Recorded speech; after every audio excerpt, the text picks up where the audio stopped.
पश्चिम बंगाल में विधानसभा चुनावों से पहले चल रही एसआईआर यानी कि स्पेशल इंटेंसिव रिवीजन प्रक्रिया अब गंभीर सियासी विवाद का रूप ले चुकी है। इस प्रक्रिया में जुटे बूथ लेवल ऑफिसर्स यानी कि बीएलओ पर काम का भारी दबाव लगातार बढ़ता ही जा रहा है और इसी दबाव के बीच अब एक और बीएलओ ने अपनी जान गंवा दी है। इसीलिए अब राज्य का राजनीतिक तापमान तेज हो गया है। तृणमूल कांग्रेस ने इस मामले को लेकर सीधे चुनाव आयोग के खिलाफ मोर्चा खोलने का ऐलान किया है और वोटर लिस्ट में बड़े पैमाने पर धांधली के आरोप लगाए हैं। टीएमसी के सांसद अभिषेक बनर्जी ने एक्स पर पोस्ट करके कहा कि चुनाव आयोग की जल्दबाजी, अव्यवस्थित और राजनीतिक रूप से प्रेरित एसआईआर प्रक्रिया के अमानवीय दबाव में एक और बीएलओ यानी कि 254 रानी बांध विधानसभा क्षेत्र के पार्ट नंबर 206 से जुड़े हरदन मंडल ने अपनी जान ले ली है। उन्होंने ये दावा किया कि अपने आत्महत्या के नोट में बीएलओ ने इस काम की अमानवीय प्रकृति को ही अपनी मौत का कारण बताया।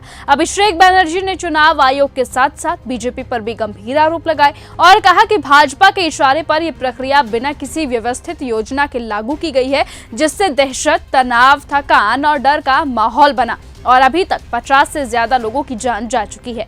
टीएमसी का ये कहना है कि अगर ये प्रक्रिया सही तरीके से इंसानी हालात को समझते हुए लागू की जाती तो ऐसी घटनाएं रोकी जा सकती थी, लेकिन चुनाव आयोग ने एक खास राजनीतिक फायदे के लिए आंखें मूंद कर इसे थोप दिया। वहीं चुनाव आयोग तमाम विरोध के बावजूद एसआईआर प्रक्रिया को तेजी से पूरा करने पर अड़ा हुआ है और इसी टकराव को और तेज करते हुए अभिषेक बनर्जी ने यह ऐलान कर दिया है कि 31 दिसंबर को वो दिल्ली जाकर चुनाव आयोग से सीधा सवाल करेंगे और वोटर लिस्ट जारी करने की मांग करेंगे। साथ ही साथ उन्होंने ये भी कहा कि अगर इन सभी के बावजूद चुनाव आयोग चुप रहा तो उसके कार्यालय का घेराव किया जाएगा।